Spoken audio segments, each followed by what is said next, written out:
all the servants of the Lord. దేవునికి స్తోత్రము. అలాగే సేవకులందరికి కూడా good morning. We've been thinking about the church in the pandemic, and that's the topic we started with. మనము సంఘం గురించి అలాగే ఈ యొక్క విపత్కరమైన పరిస్థితి గురించి మనం మాట్లాడుకుంటూ ఉన్నాం. And the subtopic that we were looking at is how does this times help us, actually speaking, how does this times help the church? అయితే మనము ఈ యొక్క సమయము ఎలా సంఘానికి సహకరించిందో మనం ధ్యానిస్తా వచ్చాం. There is a lockdown, there is no fellowship, and there's no meeting up, and of course now it is kind of coming back to normal, but when we started, that was the situation. అయితే lockdown ఉండే మొత్తం సహవాసాలు మొత్తం మోయబడ్డాయి. అయితే అలాంటి పరిస్థితుల్లో మనం మొదలయ్యాం. కానీ ఇప్పుడు ప్రస్తుతం అన్ని వెసులుబాట్లు వచ్చేసాయి. The pandemic will come and go. అయితే ఈ మహమ్మారి అనేది వచ్చి వెళ్ళిపోతుంది. And there may be other types of challenges that may come, we don't know. అయితే మరో రకమైన సవాళ్ళు మనకు ఎదురయ్యే అవకాశం ఉంది, మనకు తెలియదు వాటి గురించి. And there could be trials, there could be persecution, శ్రమలు హింసలు రావచ్చు. and there could be sickness of like this pandemic. It could be universal, or it could just be constrained to certain areas. ఈ మహమ్మారి లాగా ప్రపంచమంతా ఒక అనారోగ్య పరిస్థితుల్లో లేకపోతే ఒకే ఒక స్థలానికి సంకుచితంగా చేయబడే పరిస్థితుల్లో రావచ్చు. But problems and struggles and strain is not something new to the church. అయితే సమస్యలు పోరాటాలు సంఘానికి కొత్తవేమి కావు. Right from the very beginning, the church has been going through these times. సంఘం ఆది నుండి కూడా ఇలాంటి విషయాలను ఎదుర్కొంటూనే ఉంది ఆయా సందర్భాల్లో. And people have been facing problems whether there is a pandemic or no pandemic. ప్రజలు మహమ్మారి ఉన్నా లేకున్నా సమస్యలు ఎదుర్కొంటూనే ఉన్నారు. And that's the reason why God has kind of infused persecutions, trials, testings as a part of the church. అందుకోసమే సంఘంకి ఈ యొక్క శ్రమలు అనేటిది సంఘానికి సంఘంలోనికి అనుమతించాడు ఒక కారణాన్ని బట్టి. And it has also been very much a part of the life of a Christian. అది క్రైస్తవ జీవితంలో కూడా ఒక భాగమై ఉన్నది హింసలు శ్రమలు అనేటిది. So it could be individual Christians, it could be a it could be a Christian family, it could be a church, right? It could be the society at large, whatever it is. But God has already planned and incorporated all these difficulties, challenges, times, and testings as a part of the church program. ఒక వ్యక్తిగా సంఘమై ఉండొచ్చు, ఒక కుటుంబంగా సంఘమై ఉండొచ్చు, ఒక గుంపుగా సంఘమై ఉండొచ్చు, మొత్తానికి సార్వత్రిక సంఘమై ఉండొచ్చు. మొత్తానికి సంఘానికి దేవుడు తన యొక్క నిత్య ప్రణాళికలో ఈ యొక్క శ్రమలు హింసలు బాధలు అనేటి ఆయన ముందుగానే రాసి పెట్టినట్లుగా మనం గమనిస్తున్నాం. But just as much as these things have an adverse effect on our lives, on the life of the church, there are also some benefits of these things.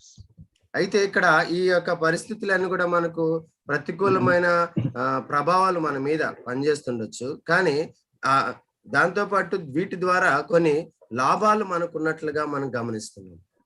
And that's what we are looking at. ఇప్పుడు ఆ లాభాలపైనే మనము దృష్టి సారించాము. Benefits of challenges, trials, testings, hard times, difficult times, pain and sorrow. సవాల్లో సమస్యల్లో ఇబ్బందుల్లో గాయాల్లో మనము పొందే లాభాల గురించి మనం మాట్లాడుకుంటున్నాం. So the first thing that we saw was that some of these things God uses to break the routine. When the church gets into a kind of a monotonous way of living, God wants to break in and bring in new life. అయితే మొదటి లాభం మనం ఇక్కడ చూసింది ఏంటంటే ఈ మనం వాడుక చొప్పున చేసే క్రియలన్నిటిని కూడా దేవుడు తొలగించి మనల్ని ఒక నూతనమైన విధానంలో నడిపించే రీతిగా ఈ యొక్క సవాళ్ళు మనము ఉపయోగకరంగా గమనిస్తున్నాం. And the second thing that we saw, the second benefit that we saw last time was that God uses these times, difficult times, hard times, trials and testings to wake up a sleeping church. అలాగే నిద్రపోతున్న సంఘాన్ని మేలుకువ తీసుకురావడానికి ఇలాంటి సవాళ్ళతో కూడిన పరిస్థితులు, గాయాలు, ఇబ్బందులు దేవుడు వాడుకుంటున్నాడు. And today we will just meditate, on the third point, the third benefit that we get. God uses these times to allow. God uses these times to shape us. అలాగే ఈ రోజు మనము ధ్యానించబోయే మాట ఏంటంటే, ఈ యొక్క పరిస్థితులను దేవుడు అనుమతించి మనకు ఒక రూపాన్ని తీసుకొని వస్తాడు. So first one is to break the routine. వాడుకను తొలగించడానికి మొదటి విషయము. And the second thing is to wake up a sleeping church. నిద్రపోతున్న సంఘాన్ని మేల్కొలుపు తీసుకురావడానికి రెండవది. And third thing is God uses these things to shape us up. మూడోది, దేవుడు మనల్ని ఒక రూపంలోనికి తీసుకురావడానికి వాడుకుంటాడు. But God has different ways of working. God has different ways of bringing things into our life and making things meaningful in our life. దేవుడికి చాలా రకాల పద్ధతులు ఉన్నాయి మన జీవితాన్ని అర్థవంతం చేయడానికి. అనేక విషయాలను అనుమతించి మన జీవితానికి ఒక అర్థం తీసుకొస్తాడు అనేకమైన పద్ధతుల్లో. Many times, when we see Christians suffer and when we see Christians, in a very difficult position and going through hardships, we wonder, what is God doing? చాలా సందర్భాలు క్రైస్తవుడు ఇబ్బందులు పడతా ఉంటాడు, సమస్యల్లో ఉంటాడు. అసలు మనకు అనిపిస్తా ఉంటది, అసలు దేవుడు ఏం చేస్తున్నాడు ఇలాంటి పరిస్థితిలో, ఏం చూస్తున్నాడు ఇలా మనని అని అనుకుంటా ఉంటాం. And we have our own ways of coming to certain conclusions. అప్పుడు అలాంటి పరిస్థితుల్లో మన సొంత విధానంగా వాటి గురించి మనము అనుకుంటూ ఉంటాం, ఇలా దేవుడు ఈ ఉద్దేశంతో దేవుడు అనుమతించాడు అనుకుంటా ఉంటాం. The most common reasons why Christians suffer that comes to our mind is ఒక క్రైస్తవుడు ఎందుకు శ్రమ పడుతున్నాడు అనే విషయాన్ని మన మనసులో సాధారణంగా ఆలోచించేది ఏంటంటే, that maybe Satan is very active in his life. ఖచ్చితంగా సాతాను చాలా బలంగా పనిచేస్తున్నట్టున్నాడు. Maybe he has committed some grievous sins. ఏదో పెద్ద పాపం అతను చేసినట్టున్నాడు. Maybe God is punishing him. దేవుడు అతన్ని శిక్షిస్తున్నట్టున్నాడు. This is something he has done because of his own foolishness. That's why he is suffering. ఏదో బుద్ధిహీనంగా ఏదో ప్రవర్తించినట్టు, అందుకే దీనిని ఇలాంటి శ్రమను అనుభవిస్తున్నాడు. So we have these reasons. We can only see these possibilities. మన దగ్గర ఇలాంటి కారణాలు ఉన్నాయి. ఈ రకంగానే ఈ సాధ్య అసాధ్యాలను గమనిస్తా ఉంటాం. But God, who is above all, కానీ దేవుడు వీటన్నిటికంటే పై ఉన్నవాడుగా ఉన్నాడు. He uses some of these things for our benefit also. అయితే ఇటువంటి శ్రమల హింసలను మన యొక్క ప్రయోజనం కొరకు దేవుడు వాడుకుంటాడు. Sometimes he uses people who are in affliction. He uses people who are in affliction to teach others also. కొన్నిసార్లు కొంతమంది శ్రమల్లో ఉంటారు. సో శ్రమల్లో ఉన్న వారిని వాడుకుంటూ ఇతరులకు దేవుడు బుద్ధి చెప్తా ఉంటాడు. ఆ రకంగా కొన్నిసార్లు వాడుకుంటాడు దేవుడు. And sometimes it is for our own benefit. కొన్నిసార్లు అది మన ప్రయోజనం కొరకే దేవుడు శ్రమను అనుమతిస్తాడు. To build us up. మనల్ని నిర్మించడానికి. To add some good value to our life. మన జీవితానికి విలువను పెంచడానికి. To bring out the best in us. మనలో శ్రేష్టమైనది బయటికి తీసుకురావడానికి. It could be hurting, it could be painful, it could incur loss. అది మనకి బాధగా, నొప్పిగా, అలాగే ఏదో నష్టంగా ఉండొచ్చు. It could break us very badly. మన పూర్తిగా మన హృదయాన్ని విరిచివేయొచ్చు. But eventually we shall know. Yes, eventually we shall know that there is a good purpose behind why God allowed things to go so-called wrong.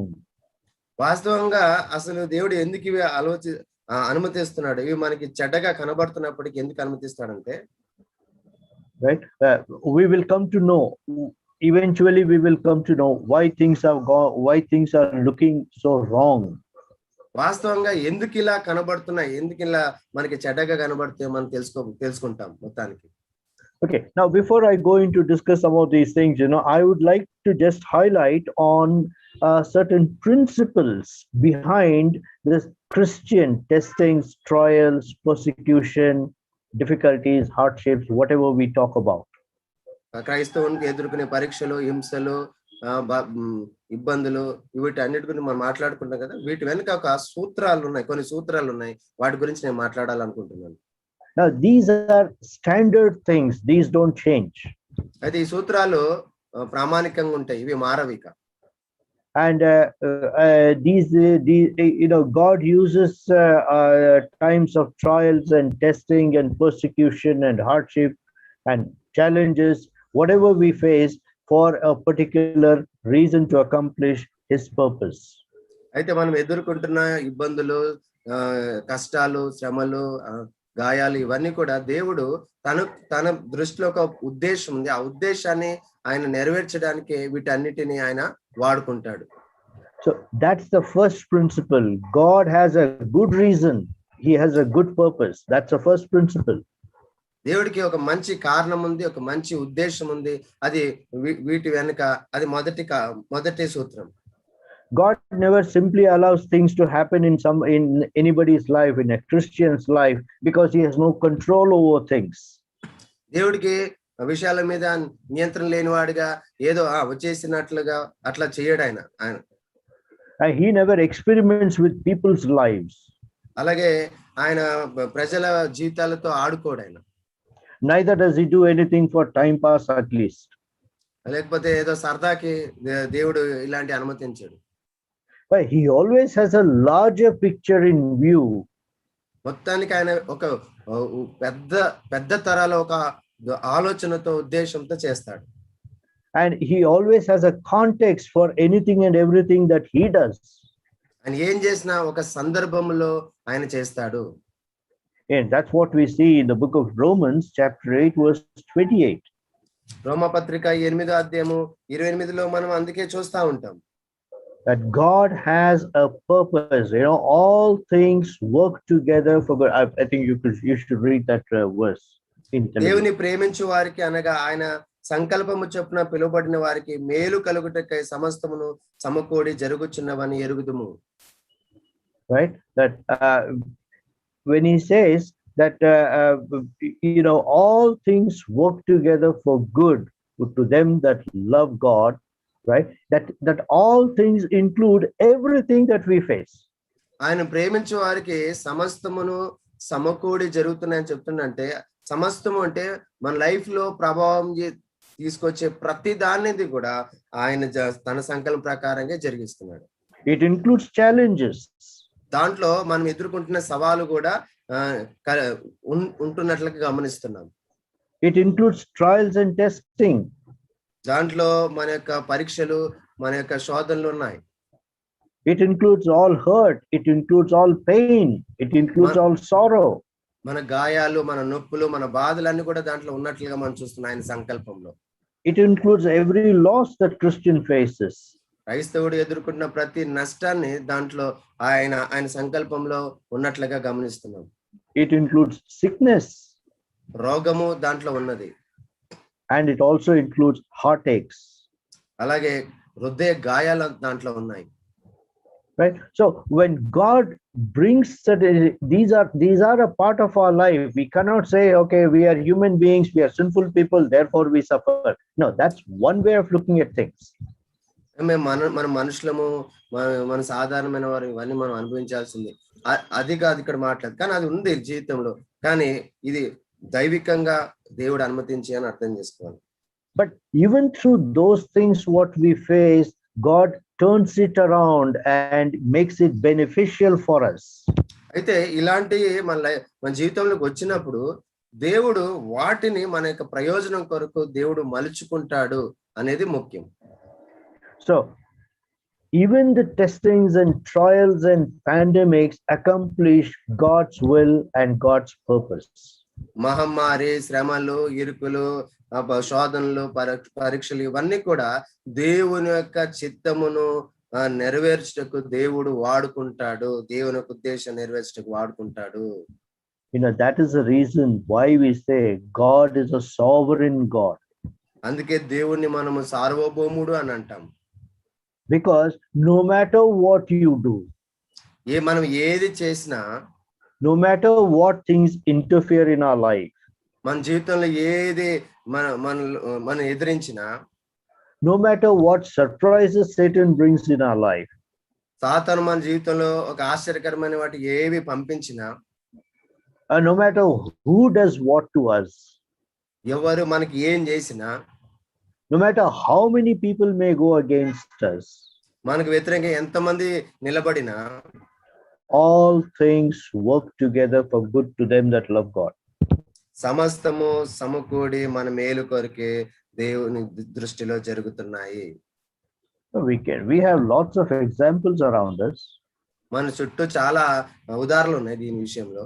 Right, Old Testament, if you look at, of course, the one example which is undeniable is the life of Job. మన జీవితంలో పాత నిబంధనలో చూస్తే దీంట్లో అసలు మనం ఖచ్చితంగా చెప్పే ఒక ఉదాహరణ యోబు. Right, he did nothing wrong. అతను ఏ తప్పు చేయలేదు. And the people, his friends thought, he was doing something wrong. తన స్నేహితులు అనుకున్నారు ఇతను ఏదో పాపం చేసి ఉండొచ్చు అని. His wife also thought he did something wrong. తన భార్య కూడా అనుకుంది ఏదో తప్పు చేసి ఉంటాడని. And Satan was doing because God permitted him to do it. సాతాను ఎందుకు అలాంటి హింసలు తీసుకొచ్చాడంటే దేవుడు అతన్ని అనుమతించాడు కనుక. But God used it for Job's blessing. అయితే దేవుడు యోబు యొక్క ఆశీర్వాదం కొరకే దేవుడు అవన్నీ చేశాడు. He lost everything. అంతా నష్టపోయాడు. But he gained double portion. కానీ రెండంతులు అతను పొందుకున్నాడు. God uses these things, to turn around things and to make it a blessing to us if only we continue to love God. Those that love God. అయితే మనం దేవుని ప్రేమించే వారికైతే ఖచ్చితంగా ఇలాంటి వాటిని మన జీవితంలో వచ్చినప్పుడు దేవుడు వాటిని మన మంచి కొరకు వాటిని మలిచి మన ఆశీర్వదిస్తాడు మనం ప్రేమించినట్లయితే. If you want an example in the New Testament, we have కొత్త నిబంధనలో మనం ఉదాహరణ చూడాలనుకుంటే కూడా మనము అలాంటి వ్యక్తులను కలిగి ఉన్నాం. When the church started, సంఘము ఆరంభంలో when these 11 fellows, they stood and they preached the gospel. 11 మంది నిలబడి సువార్త చెప్తుండగా and about 3,000 people came to know the Lord. 3,000 మంది దేవుని తెలుసుకున్నారు. In the second instance, we saw some 5,000 people came to know the Lord. రెండోసారి 5,000 మంది దేవుని నమ్ముకొని చేర్చబడ్డారు. And Jerusalem became established as the mother church. యెరూషలేము తల్లి సంఘంగా స్థాపించబడినట్లుగా గమనించాం. And that became a center from where missionaries used to go to different parts of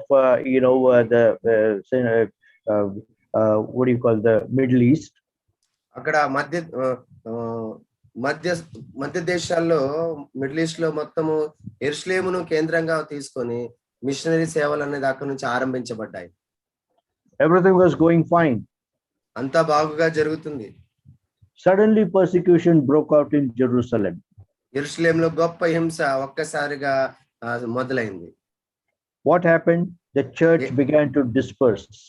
ఏం జరిగింది? సంఘము చెదిరిపోవడం మొదలైంది. Did God use it for his benefit? దేవుడు దాన్ని తన ప్రయోజనం కొరకు వాడుకున్నాడా? Yes, he did. అవును, వాడుకున్నాడు.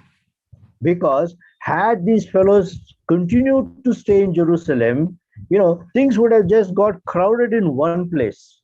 ఒకవేళ ఇవే విషయాలు యెరూషలేములోనే జరుగుతా ఉంటే అక్కడ ఒక గుంపులాగా అయిపోయేది మొత్తం.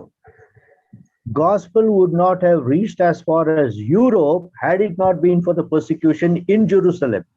యెరూషలేములో శ్రమ హింస మొదలవకపోయి ఉంటే ఆ యొక్క ఐరోపా ఖండానికి సువార్త చేరేదే కాదు. There were so many other parts of Europe which got the gospel because the disciples, because of this persecution, they dispersed.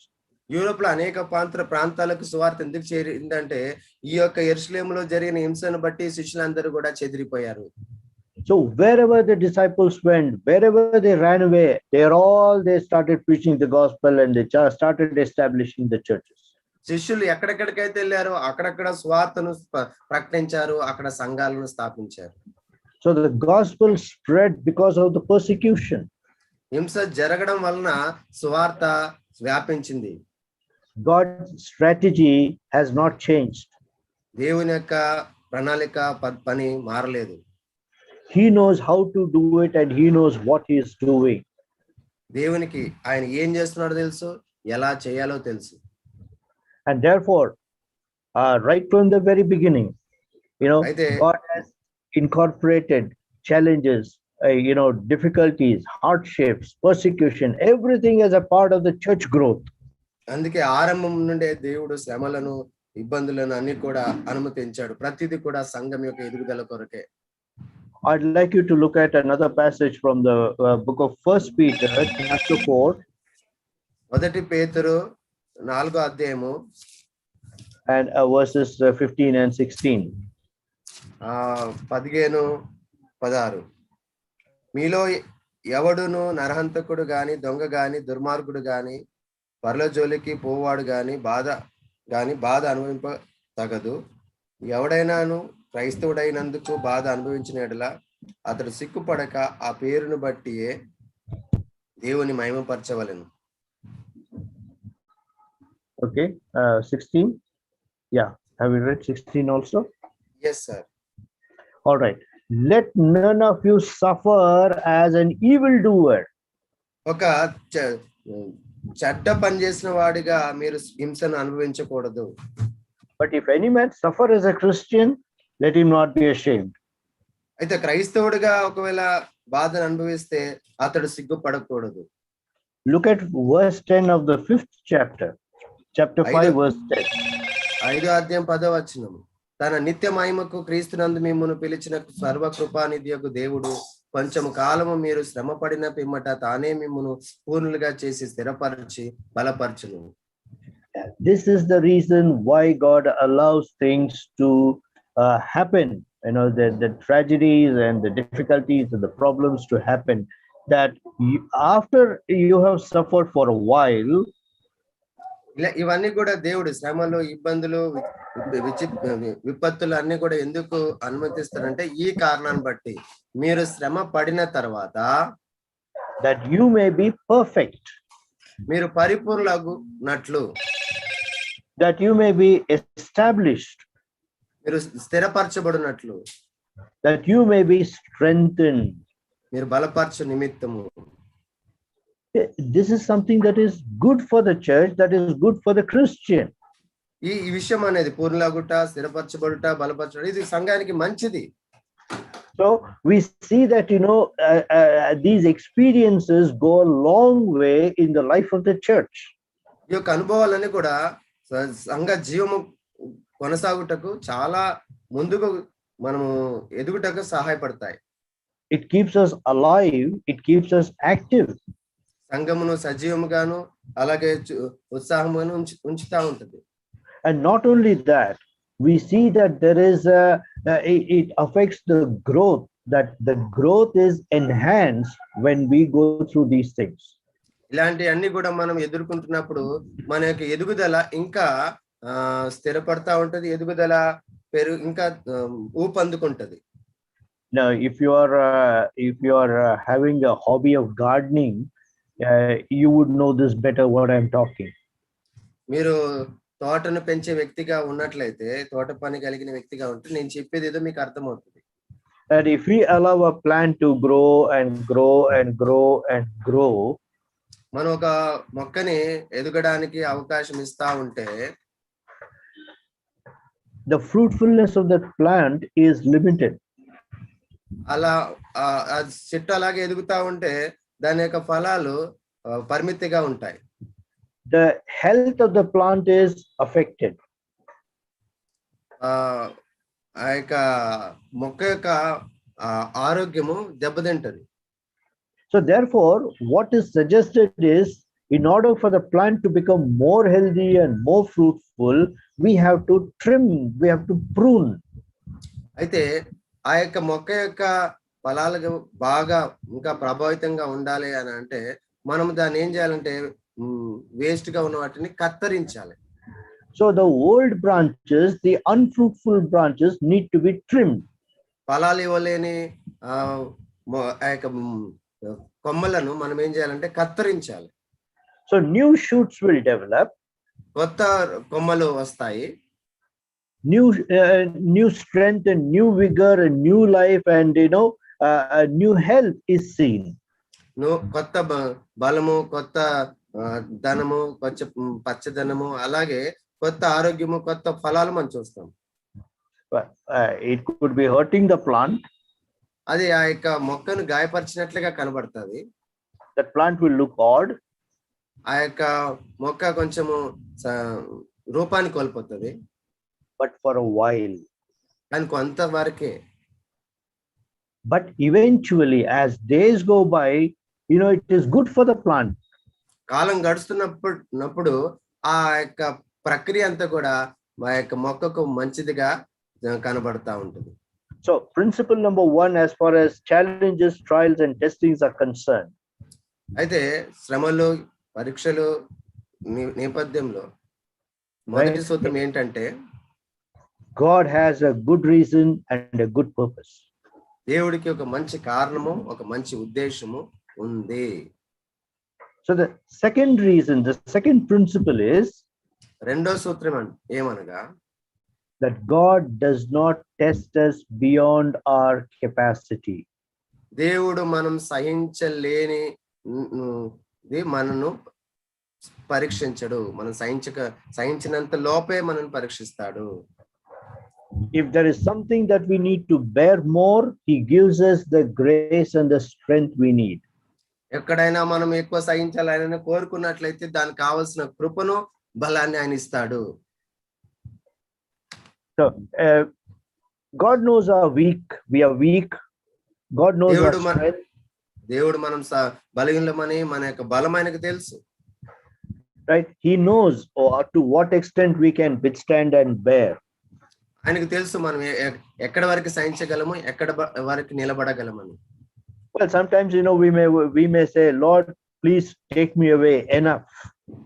కొన్నిసార్లు దేవుని అంటాం, ప్రభా ఇది తీసేయి, ఇంకా నేను తట్టుకోలేను. Moses did that. మోషే అలాగే మాట్లాడాడు. Right? Jonah did that. యోనా అలాగే మాట్లాడాడు. Elijah did that. ఏలియా అలాగే మాట్లాడాడు. When he was running away from Jezebel, he said, Lord, please kill me, enough. I don't want to face this anymore.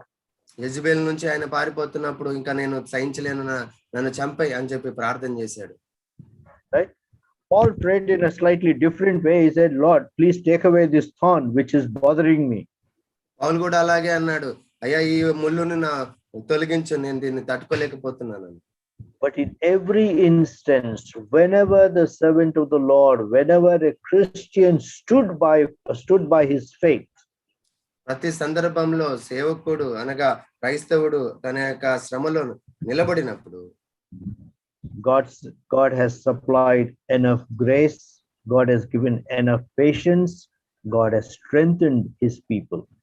దేవుడు వారికి కృపనిచ్చాడు, వారికి కావాల్సిన సమకూర్పు చేశాడు, వారిని బలపరిచాడు, వారితో నిలబడ్డాడు దేవుడు. 1 Corinthians chapter 10 verse 13. మొదటి కొరింథీ 10వ అధ్యాయము 13వ వచనం.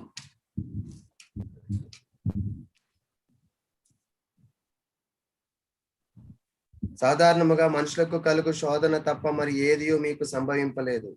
దేవుడు నమ్మదగిన వాడు, మీరు సహింపగలిగినంత కంటే ఎక్కువగా ఆయన మిమ్మల్ని శోధింపబడనీయడు. అంతేకాదు, సహింపగలుగుటకు ఆయన శోధనతో కూడా తప్పించుకుని మార్గము కలగజేయును. Isn't it beautiful? అవును, ఎంత అందంగా ఉంది, encouraging. చాలా ప్రోత్సాహకరంగా ఉన్న మాట ఇది.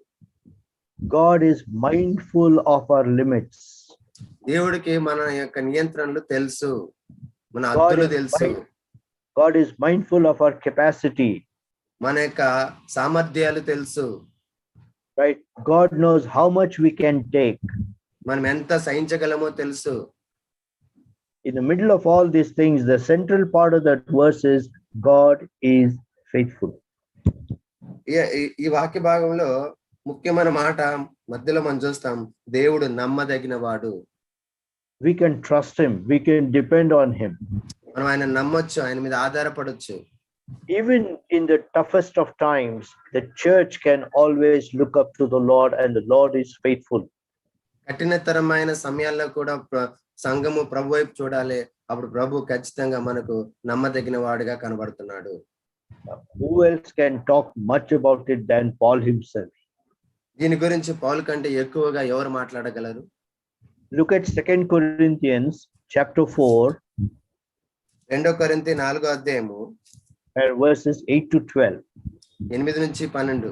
ఎటు పోయినను శ్రమ పడుచున్నను ఇరుకబడిన వారము కాము, అపాయంలో నున్నను కేవలము ఉపాయం లేని వారం కాము, శ్రమపడుచున్నను దిక్కు లేని వారము కాము, పడద్రోయబడినను నశించు వారము కాము. యేసు యొక్క జీవము మా శరీరమందు ప్రత్యక్షపరచబడుటకై యేసు యొక్క మరణ అనుభవమును మా శరీరమందు ఎల్లప్పుడూ వహించుకొని పోచున్నాము. ఏలనగా యేసు యొక్క జీవము కూడా మా మర్త శరీరం నందు ప్రత్యక్షపరచబడినట్లు సజీవులమైన మేము ఎల్లప్పుడు యేసు నిమిత్తం మరణముకు అప్పగింపబడుచున్నాము. కావున మాలో మరణము మీలో జీవము కార్యసాధకమవుచున్నవి. Wonderful, isn't it? That someone like Paul, who was doing so much work, did face so many problems. పౌలు లాంటి వాడు గొప్ప సేవ చేస్తున్నాడు, చాలా విస్తారమైన సేవ చేస్తున్నాడు, కానీ అతను భయంకరమైన శ్రమలు ఎదుర్కొన్నట్లుగా చూస్తున్నాం. Paul was so strong, so sturdy, so very vibrant, so much outgoing. పౌలు చాలా బలమైన వాడు, చాలా మొండివాడు, ఎక్కడికైనా తెగించి ముందుకు వెళ్ళిపోయేవాడు. So much of knowledge, so much of understanding. చాలా జ్ఞానము, చాలా అవగాహన కలిగిన వాడు. In spite of all those things, ఇవన్నీ అతనికి ఉన్నప్పటికీ he faced the most difficulties, challenges, problems, even threats, so many times threats to his life. అలాంటి జ్ఞానం అన్ని ఉన్నప్పటికీ అతని అందరికంటే ఎక్కువ శ్రమలు అనుభవించాడు. అలాగే అనేకమైన భయాలు, అతని చంపుతామనే ఒక పరిస్థితులు ఆయన ఎదుర్కొన్నాడు. He doesn't say, I am so intelligent that I can escape any of these things. నేను చాలా తెలివిమంతుని కాబట్టి వీటన్నిటి నుంచి నేను తప్పించుకోగలనని ఆయన అనలేదు. I am such an influential person that I can escape these things. నేను చాలా ప్రభావితమైన వ్యక్తిని, వీటన్నిటి నుంచి నేను తప్పించుకోగలను అని అనలేదు ఆయన. I know how to come out of these challenges. వీటన్నిటి నుంచి ఎలా రాగాలో నాకు బాగా తెలుసు అని కూడా అనలేదు. It is the same Paul who wrote in 1 Corinthians 10:13, God is faithful. ఈ పౌలే 1 కొరింథీ 10:13లో దేవుడు నమ్మదగిన వాడు అని అన్నాడు. His faith in God, his dependence on God, his trust in God. అతని యొక్క విశ్వాసము, అతని యొక్క నమ్మకము దేవుని పైన అతను కలిగి ఉన్నది. And that is what has kept him, he says. It is God's grace, he says. ఆ యొక్క నమ్మకమే ఆయన ఏం చేసిందంటే ఆయన కృపను బట్టి ఈ పరిస్థితులన్నింటిలో కూడా ఆయన భద్రంగా ఉన్నాడు. He says it is the strength of God that has kept him. దేవుని యొక్క బలము అతన్ని కాపాడింది. It is the providence of God that has provided his needs. దేవుని యొక్క వనరులన్నీ కూడా అతని యొక్క అవసరతలు తీర్చబడినవి. So the fact that he was alive, was enough for him. అయితే ఆయన సజీవంగా ఉండడానికి ఇవన్నీ సరిపడ్డాయి. So we see that God knows our capacity, God knows our potential, God knows our limitations. దేవునికి మన సామర్థ్యము, మన యొక్క బలము, అలాగే మనకున్న హద్దులు తెలుసు. So he will take you to that point, but he knows how to keep you even when you reach that point. దేవుడు నిన్ను ఒక స్థానాన్ని వరకు వెళ్తాడు, అలాగే ఆ స్థానంలో నేను ఎలా కాపాడాలో కూడా ఆయనకు తెలుసు. So as long as we keep our eyes focused on him, మనం ఎప్పటి వరకు అయితే మన దృష్టి అంతా ఆయన మీద పెడతామో, as long as we keep his will and his plans and purposes in our mind, ఆయన ఉద్దేశాలు, ఆయన చిత్తాలు మన మనసులో ఎప్పుడు పెట్టుకుంటూ ఉంటామో, as long as we keep the big picture in our mind, మన మనసులో దేవుని యొక్క పెద్ద హృదయాన్ని, పెద్ద ఆలోచన మనం పెట్టుకున్నప్పుడు, as long as we know for sure that he is the one leading and guiding us, మనని నడిపించేవాడాయనని, మనని కాపాడువాడాయనని ఎప్పటి వరకు అయితే మన మనసులో మనం ఉంచుకుంటామో, we will not pray like Moses, Lord, enough, take it away, take me away from here. మోషేలాగా మనం ప్రార్థన చేయం. చాలా అయ్యా, నేను తట్టుకోలేకపోతున్నాను, తీసుకెళ్ళిపో అని మనం ప్రార్థన చేయం. Or like Elijah or Jonah, I said, Lord, enough, kill me now, that's it. ఏలియాలాగా, మనము యోనాలాగా, నన్ను చంపేయి ఇక చాలు అని, నేను తట్టుకోలేకపోతున్నాను అని మనం ప్రార్థన చేయం. But instead we will pray like Paul. దానికి బదులుగా పౌలు ఎలా ప్రార్థన చేస్తాడో అలా చేస్తాం. We have all sorts of difficulties, but God is faithful and he has kept us. మనకు అన్ని రకాల సమస్యలు ఉన్నాయి, కానీ దేవుడు నమ్మదగిన వాడు, ఆయన మనల్ని కాపాడువాడుగా ఉన్నాడు. Knowing fully well that God is the one who's keeping, it is not our wisdom, it is not our strength, it is not our strategy. దేవుడు ఖచ్చితంగా మనల్ని కాపాడుతాడు అనే విషయాన్ని మనం బాగుగా ఎరిగి, మన యొక్క తెలివి కాదు, మన యొక్క ప్రణాళిక క్రమం కాదు, మన పద్ధతులు కాదు, మన బలం కాదు అనుకున్నట్లయితే, right? So principle number 1 what we saw was, అయితే మొదటి సూత్రము మనం ఏం గమనించామంటే, that God has a good reason and a purpose for all our challenges, difficulties, testings and what not. మనం ఎదుర్కొంటున్న శ్రమలు, ఇబ్బందులు, కష్టాలు అన్నిటికీ వెనుక దేవుడికి ఒక మంచి ఉద్దేశము, మంచి కారణం ఉంది అనేది మొదటి సూత్రం. And the second principle is that God knows our limitations and he will not test us beyond our capacity. రెండోది ఏంటంటే, దేవుడికి మన యొక్క హద్దులు తెలుసు, మన సహనానికి వెలుపల దేవుడు మనల్ని పరీక్షించాడు, మనల్ని ఇబ్బంది పెట్టాడు. And the third principle, మూడోది, God uses people who are tested and tried. దేవుడు, please come again sir. God uses people who are tested and tried. అయితే దేవుడు ఎవరైతే పరీక్షించబడ్డారో, ఎవరైతే హింసలకు గుండా వెళ్ళారో, దేవుడు వారినే వాడుకుంటాడు. That is the preparation time for God. దేవుడికి వారిని సిద్ధపరచు సమయం అది. Right? See, we see that in the world also today. ఈ ప్రస్తుత ప్రపంచంలో అదే చూస్తున్నాం మనం. If you are going for a very good job, మీరు ఒక మంచి ఉద్యోగం కొరకు వెళ్తుంటే, good salary, మంచి జీతం ఉన్న ఉద్యోగం, right? Good position, మంచి స్థానం ఉన్న ఉద్యోగం. Apart from the qualification, they will ask you how many years of experience you have. మీకున్న ఆ యొక్క క్వాలిఫికేషన్ ఉన్నప్పటికీ కూడా మీకు ఎంత అనుభవం ఉందో వాళ్ళు అడుగుతారు. Right? That's normal. అది సాధారణమైన విషయం. So the company wants people, they hire people who are experienced. ఎవరైతే అనుభవం ఉన్నవారో వారినే కంపెనీలు ఏం చేస్తాయి అంటే పనిలోకి తీసుకుంటాయి ఆ అర్హత కంటే. So if they see that you have a potential, మీ దగ్గర పని చేసే శక్తి ఉన్నదని తెలిసినప్పటికీ, if you have the qualification, మీకు అర్హత ఉన్నట్లయితే, what the company will do, they will put you on a probation and in a training. మీకు పని చేసే శక్తి అలాగే అర్హత ఉంటే ఆ కంపెనీ వారు మిమ్మల్ని పనిలోకి తీసుకొని మొదట వాళ్ళు మీరు ఏం చేస్తారంటే కొన్ని రోజులు పరీక్షిస్తారు. వాళ్ళు మీకు తర్జుమా అంటే తర్ఫీదు ఇస్తారు, పరీక్షిస్తూ తర్ఫీదు ఇస్తారు. So it is only then you are prepared to take up the responsibility. ఆ తర్వాత వారు మీకు బాధ్యతలు ఇస్తారు. So God is not so much concerned about the kind of the job that we are talking about in the world. అయితే లోకంలో చేస్తున్న ఉద్యోగాల గురించి కాకుండా మనము దైవికంగా మాట్లాడే విషయం చూస్తే, but God is concerned about us as individuals. అంటే దేవుడు వ్యక్తిగతంగా మన పట్ల ఆయన శ్రద్ధ కలిగిన వాడుకున్నాడు. God has not built any organization.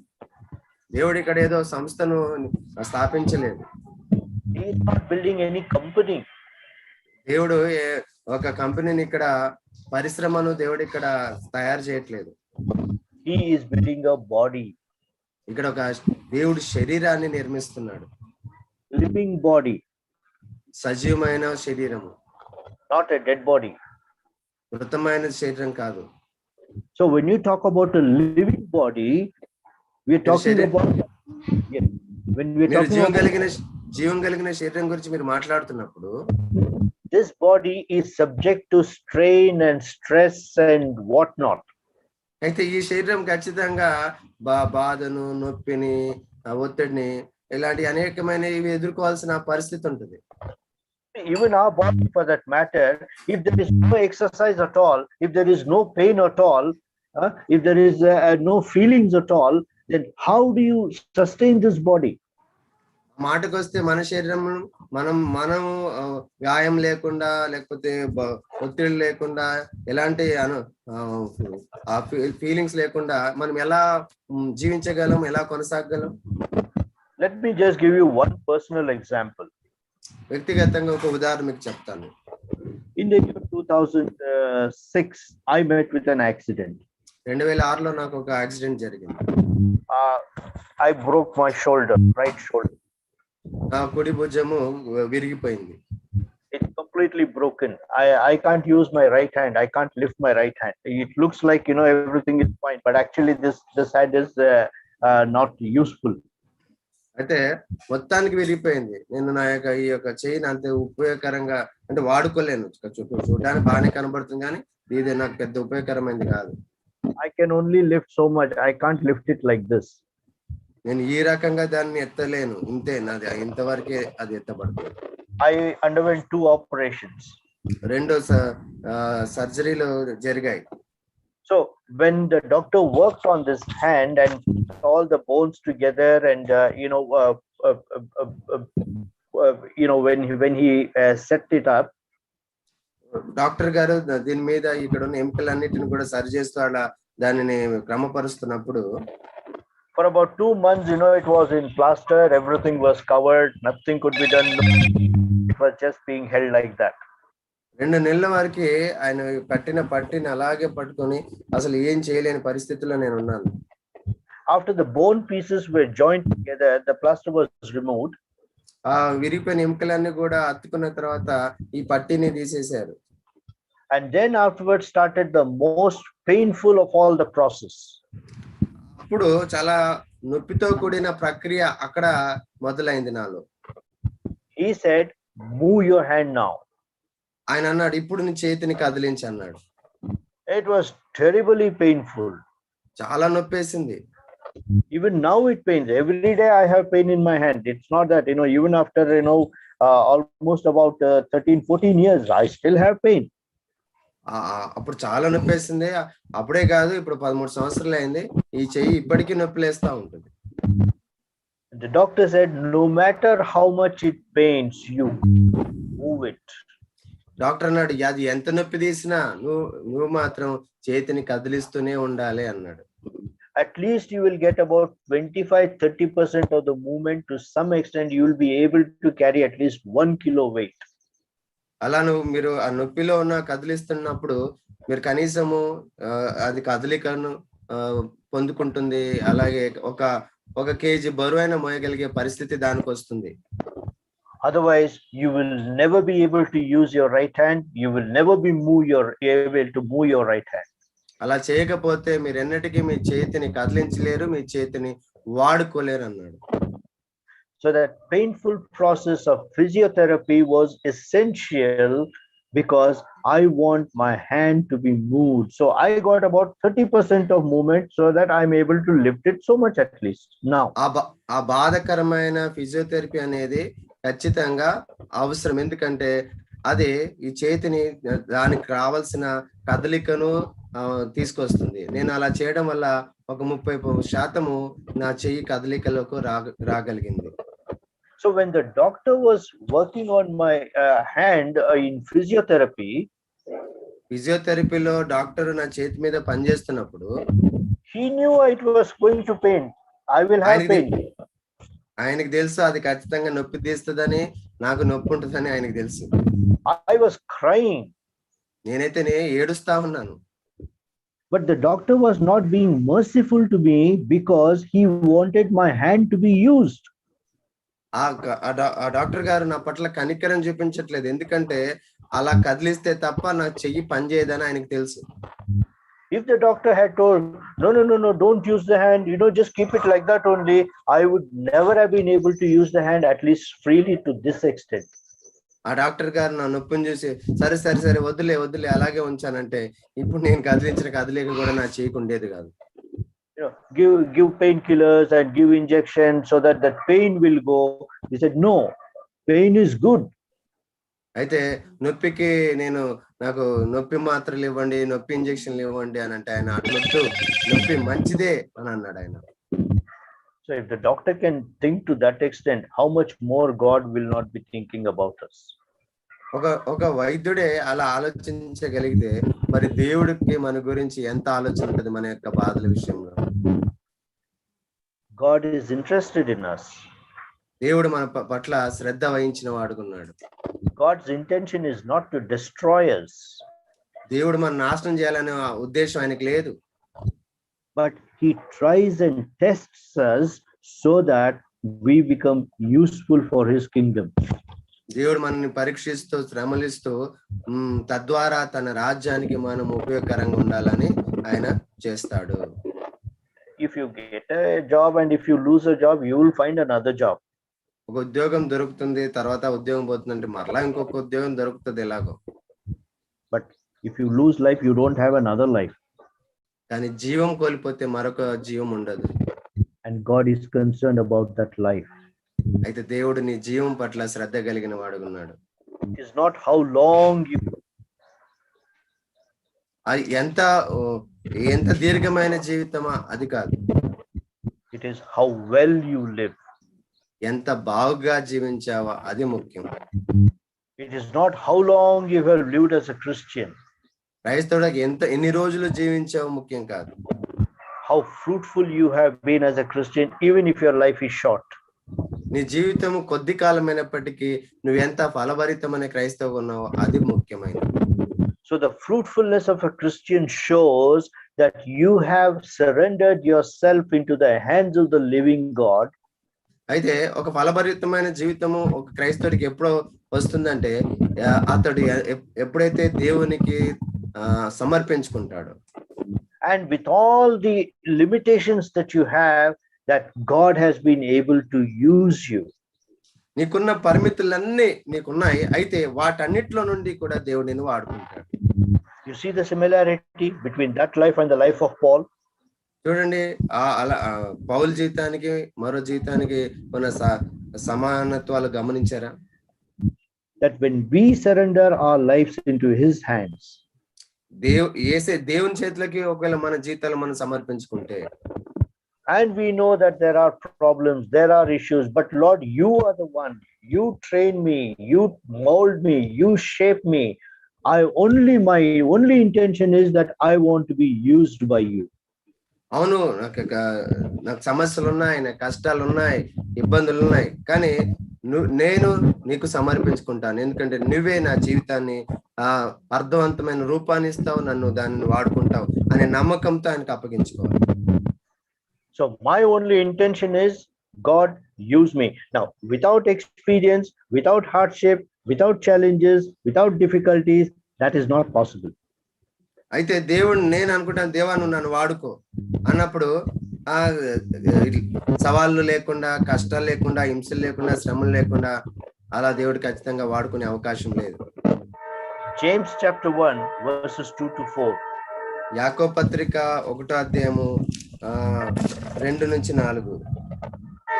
నా సహోదరులారా, మీ విశ్వాసము కలుగు పరీక్ష ఓర్పును పుట్టించునని ఎరిగి మీరు నానా విధములైన శోధనలలో పడినప్పుడు అది మహా ఆనందమని ఎంచుకొనుడి. మీరు సంపూర్ణులను అనునాంగులను ఏ విషయంలోనైనా కొదవలేని వారునై ఉండునట్లు ఓర్పు తన క్రియను కొనసాగింపనీయుడి. Yeah, you see that God uses prepared people to prepare people. దేవుడు ప్రజల్ని వాడుకొని కొంతమందిని సిద్ధపరుస్తూ మరొక ప్రజలను వారి ద్వారా సిద్ధపరచడానికి ఆయన ఒక ప్రక్రియ కలిగినట్లుగా చూస్తున్నాం. If I don't know what pain is, how can I comfort anybody who is in pain? నాకు నొప్పి తెలియకపోతే నేను నొప్పి ఉన్న వారిని ఎలా నడిపించగలను? How do I comfort somebody who is in trouble when I don't know what trouble is? సమస్య ఏంటో నాకు తెలియకపోతే సమస్యలు ఉన్న వారిని నేను ఎలా ఆదరించగలను? When I have not faced sickness, how do I know what that sick person is feeling and experiencing and going through? నాకు రోగం తెలియకపోతే రోగం ఉన్న వ్యక్తి యొక్క బాధ ఏంటో నాకు ఎలా అర్థమవుతుంది? Right? If I don't know what it means to face insult, how can I counsel anybody who is insulted? అవమానం నేను ఎదుర్కోకపోతే అవమానించబడిన వ్యక్తిని ఎలా నేను ఆదరించగలను? All the things that we face as a Christian are allowed by God, are included as a part of the plan by God. So ఏవైతే ఒక క్రైస్తవుడు అనుమతిస్తున్నాడో అవన్నీ కూడా దేవుని చేత అనుమతించబడి దేవుని యొక్క ప్రణాళిక మేరకు అవన్నీ కూడా ఎదుర్కొంటున్నాడు. So that we are prepared in every way to be used for church. So మనము ఉపయోగకరంగా ఉండు నిమిత్తమే మనం వీటన్నిటిని మనలోనికి మన జీవితంలోనికి అనుమతించబడింది. Just 3 principles. 3 సూత్రాలే. Right? God has a good reason and a purpose when he into difficult places. దేవుడు సమస్యాత్మకమైన పరిస్థితుల్లో మనని ఉంచాడంటే దానికి మొదటి కారణము ఆయనకు మన పట్ల ఒక మంచి కారణము, ఒక మంచి ఉద్దేశం ఉంది. And secondly, he is also aware of our limitations, our capacity. అలాగే మన యొక్క సామర్థ్యము, మనకున్న పరిమితి ఆయనకు బాగా తెలుసు. And thirdly, he uses to prepare us so that he can use us. అయితే మనల్ని వాడుకొని నిమిత్తము ఆయన వీటన్నిటిని కూడా అనుమతిస్తున్నాడు. So before we really discuss the benefits of it, we have just looked at the principles behind these things. అయితే ఆయన వాటి యొక్క ప్రయోజనాలు మనము చూసుకోకముందు, ఇంకొన్ని ప్రయోజనాలు చూసుకోకముందు ఆయన ఎందుకు ఇవన్నీ అనుమతిస్తాడో దాని వెనుకున్న సూత్రాలను మనం ఇప్పుడు గమనించాము. Okay, so God willing, next week when we meet, we will see as to how God kind of how we benefit from these workings of God in our life. మరో తరగతిలో మనము కలుసుకున్నప్పుడు ఎలా దేవుడు ఈ మనం ఎదుర్కొనే సమస్యలు, శ్రమలు, ఇబ్బందులు, ఈ యొక్క మహమ్మారి లాంటివన్నీ కూడా ద్వారా మనకి ఎలాంటి ప్రయోజనాన్ని చేకూరుస్తాడో, అది ఏ రకంగా మనకు ప్రయోజనకరంగా ఉంటుందో మనం రాబో తరగతిలో చూద్దాం. Blessings and have a thank you sir, thank you very much. మీ అందరికీ దేవుని యొక్క శుభాలు, ఆశీర్వాదాలు.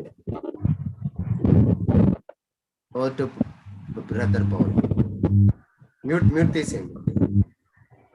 Thank you very much, uncle. welcome. Also